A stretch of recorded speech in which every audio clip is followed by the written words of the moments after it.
जी, सबसे पहले तो बड़े ही अद्भुत लग रहे हैं आप एंड कॉन्ग्रेचुलेशन जिस तरह से आप बातें करते हो। थैंक यू जी। तो आपकी वॉइस के मेरे बारे में मैंने बात की तो सबसे पहले उसके बारे में बताइए जी। कि आपको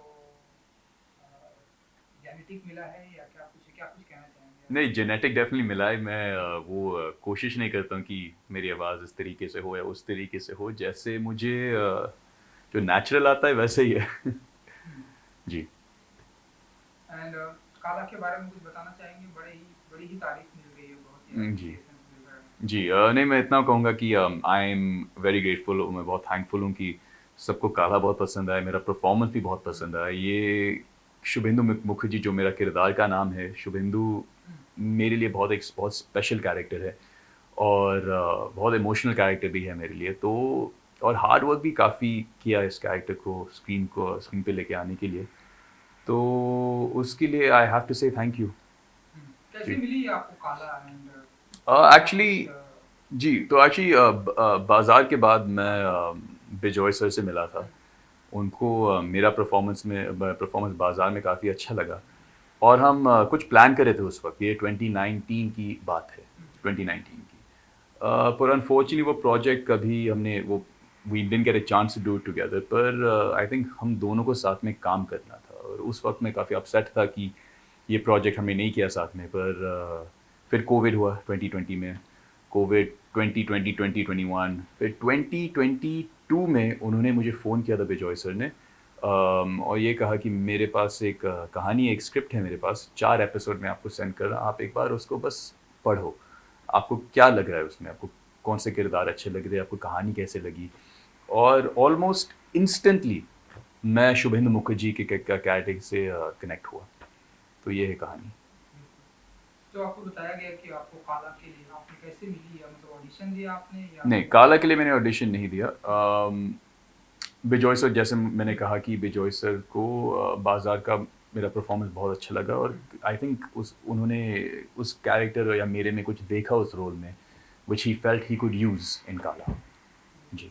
बाजार एंड काला बहुत ही एक लंबा टाइम लिया है। हम्म। इसमें से तो हम कोविड पकड़ सकते हैं, 3 साल तो कोविड मान लेते हैं। तो हम ऐसा माने कि बहुत ही चूजी है रोहन जी, या फिर नहीं, ये अभी क्या है कि बाजार और काला के बीच में बाजार 2018 में आई, काला 2023 में, 2020 में, 2021 में मेरा एक और रिलीज़ था 420 आईपीसी जो अभी Z5 पर है। उसमें मैं एक डिफेंस काउंसिल, एक लॉयर का रोल निभा रहा हूँ। तो वो भी रिलीज़ हुआ है। उसके बाद मैंने फोमो शॉर्ट्स जो अमेजॉन प्राइम का शो है उसमें सीज़न 3 में था। मैं हमेशा कहता हूँ कि शायद मेरा पीआर कमज़ोर है, इसलिए लोगों को इसके बारे में पता नहीं है कि मैंने काफ़ी काम किया है, काफ़ी स्ट्रगल भी किया है बाजार और काला के बीच में। मैं बिल्कुल चूज़ी और सेलेक्टिव नहीं हूँ। जो भी काम, ख़ासतौर जो भी काम मुझे मिलता है मैं करता हूँ। फोमो शॉट्स 420 आईपीसी के लिए सब और जो बीच में जो हुआ था ऑडिशन दिया उसके लिए 2018 से लेके आज तक मैं ऑडिशंस दे रहा हूँ जो भी आता है। तो वो एक स्ट्रगल है, मैं उसको स्ट्रगल नहीं कहूँगा, मैं उसको एक प्रोसेस कहूँगा, क्योंकि I think most actors have to go through that. तो सेलेक्टिव नहीं हूँ, मैं चाहता हूँ कि मुझे जितना भी काम मिले वो अच्छा है मेरे लिए। If I had it my way I would be on set every day. जी। किस तरह के किरदार का इंतजार रहता है आपको? ऐसे कुछ पर्टिकुलर किरदार नहीं है, बस मुझे उम्मीद है कि जो भी किरदार मैं आगे जाके प्ले करूँ, निभाऊँ, उसका राइटिंग अच्छा होना चाहिए। कि अगर एक किरदार का राइटिंग जो एक ग्राफ है, कैरेक्टर ग्राफ है, उसका एक अच्छा बैक स्टोरी है, उसके अच्छे सीन्स हो, उसका एक इम्पैक्ट है कहानी में, that's the kind of character I want to play. And अद्भुत यू एंड नवाजुद्दीन कुछ जी। बताना चाहेंगे कि जी। इसके हाँ। बारे में, हाँ अद्भुत जी। के बारे में? जी, तो cast is myself, mister Nawazuddin Siddiqui, Shreya Dhanwantary भी हैं और डायना पेंटी भी है उसमें। मैं इतना कहूँगा कि एक साइकोलॉजिकल थ्रिलर है और उसमें कुछ हॉरर एलिमेंट्स भी हैं और कहानी बहुत एक्साइटिंग है। आई थिंक एक ऑडियंसेस को अच्छा लगेगा। एक इंटरेस्टिंग स्टोरी भी है, एक कहानी is easy to grasp as well, उसमें काफ़ी ट्विस्ट एंड टर्न्स है जो आई थिंक लोगों को अच्छा लगेगा। Shooting is complete shooting complete हो चुकी है, फिल्म रेडी है। अब बस आई थिंक प्रोड्यूसर्स तय कर रहे हैं कि कब रिलीज करें, तो उसी का इंतजार है अब इसी बस। साल आएगी या इसी साल आएगी मोस्ट प्रोबेबली। कैसा रहा एक्सपीरियंस? आपने बताया कि नवाजुद्दीन हमारे हिंदी फिल्म इंडस्ट्री के जी, मजे हुए कलाकार माने जाते हैं। बहुत अच्छा एक्सपीरियंस रहा। बहुत गिविंग एक्टर है। गिविंग मतलब सीन में आपको टिप्स देंगे, आपके साथ सीन डिस्कस करेंगे, आपको एक स्पेस देंगे सीन में। तो उनका आई थिंक हर सीन को लेकर उनका मकसद ये है कि हम सीन को अच्छा कैसे बनाएं, हम सीन को एलिवेट कैसे करें। ये नहीं कि मेरा परफॉर्मेंस कैसे हो या उनका परफॉर्मेंस कैसे हो, कि हम साथ में ये करें, हम साथ में पिक्चर बना रहे हैं, हम साथ में सीन कर रहे हैं और साथ में हम इसको बेटर कैसे बना सकें। तो जब पहला सीन आपका है नवाजुद्दीन, कुछ बताना चाहेंगे एक्सपीरियंस कैसा रहा? कुछ क्योंकि जी। नवाजुद्दीन जी के बारे में बोला जाता है कि वो ऐसे 5-5 पन्नों का डायलॉग ऐसे जुबान पर लेकर आते हैं। हाँ, नहीं वो सच है।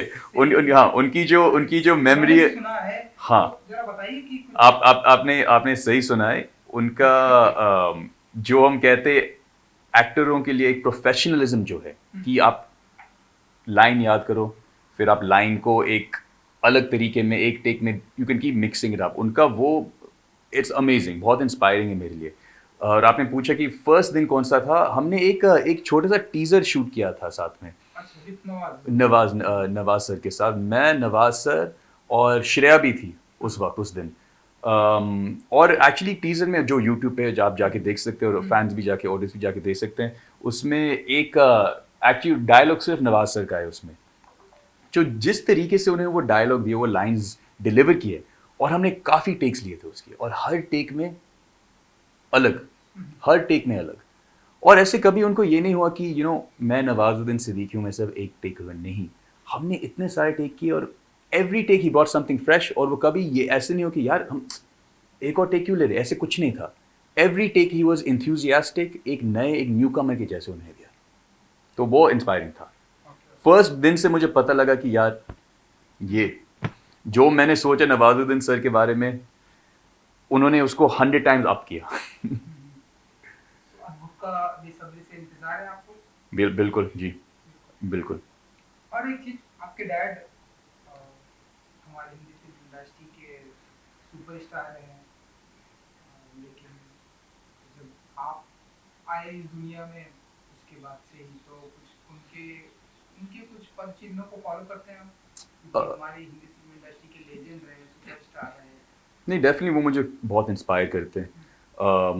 जब भी मैं उनकी फिल्म्स देखता हूँ, जिस तरीके से वो अपनी कैरेक्टर को अप्रोच करते हैं, जिस तरह से अपने डायलॉग्स को डिलीवर करते हैं, जिस तरह के फिल्म्स उन्होंने चूज़ किए, उनका जो फिल्मोग्राफी बहुत डाइवर्स है। वो उन्होंने कॉमेडी भी किया और स्लैपस्टिक कॉमेडी भी किया, एक सिचुएशनल कॉमेडी भी किया, एक ड्रामा भी किया, थ्रिलर भी किया। आई थिंक बहुत कुछ सीखने को मिला बाय जस्ट वॉचिंग हिम। अभी अनफॉर्चुनेटली अभी ऐसे हुआ है कि I never got to meet my father. He passed away when my mom was pregnant with me. पर आई थिंक मेरी लाइफ का एक मकसद ये भी है कि अंडरस्टैंड माई फादर मोर। वो रिश्ता जो बाप बेटे का रिश्ता है, वो समझो अच्छी तरह से। तो मैंने वो मेरी लाइफ का एक मकसद बनाया है जी। कौन सी फिल्में बहुत ही देखते हैं आप उनकी? कौन सी फिल्में उनकी बहुत ही करीब है आपके? एक फिल्म है बेमिसाल। जी, बेमिसाल मुझे बहुत पसंद है। दूसरी है घर, रेखा जी के साथ। उसमें एक उनका परफॉर्मेंस मुझे बहुत सिंसियर लगा, बहुत नेचुरल परफॉर्मेंस लगा, और फिल्म भी मुझे काफ़ी प्रोग्रेसिव फिल्म लगी उस ज़माने के लिए।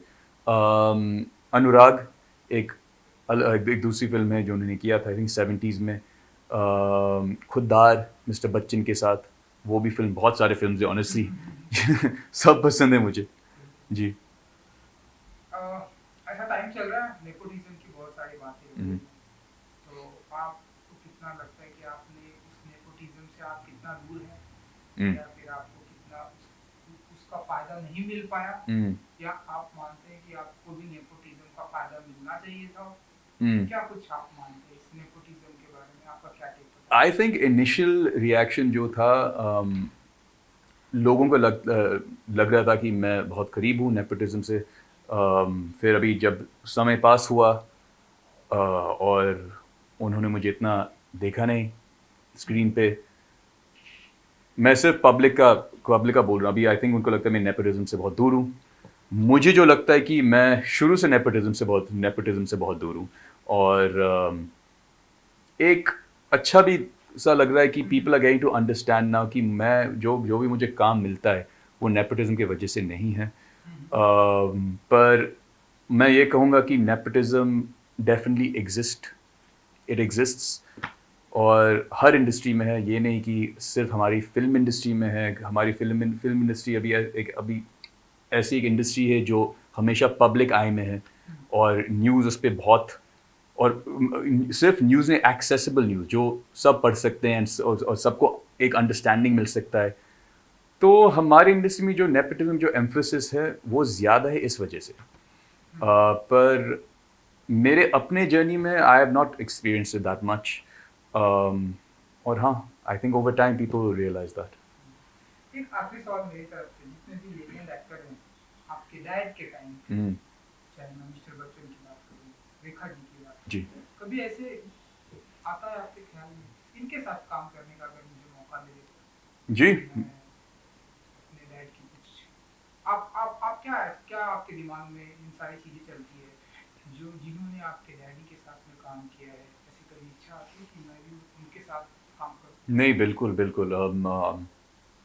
और I would love to work with mister Bachchan. मेरा एक ड्रीम है रेखा जी के साथ, 100% एक ड्रीम है। कमल हसन जो उनके ख़ास दोस्त हैं, उनके साथ भी मुझे काम करना है। तो मैं तो एक सिनेफाइल में फ़िल्म फ़ैन हूँ। अब ऐसा इत्तेफाक से हुआ कि my father was a film actor, पर अगर वो आज फिल्म एक्टर नहीं भी होते, आई थिंक मैं इन सब लेजेंड्स का बहुत फ़ैन होता। आई लव फिल्म्स जी। चलिए जाते आते अद्भुत आपके, अब शायद जल्दी अनाउंसमेंट हो, कुछ कहेंगे अपने फैंस को अद्भुत के लिए? अद्भुत के लिए आप लोग बहुत एक्साइटेड रहो क्योंकि फ़िल्म बहुत अच्छी है, बहुत थ्रिलिंग फ़िल्म है, एक अलग जॉनर है और आप मुझे एक अलग रूप में देखेंगे। And I think you really enjoy it. Thank you so जी, much thank and you. Good luck. Thank you sir.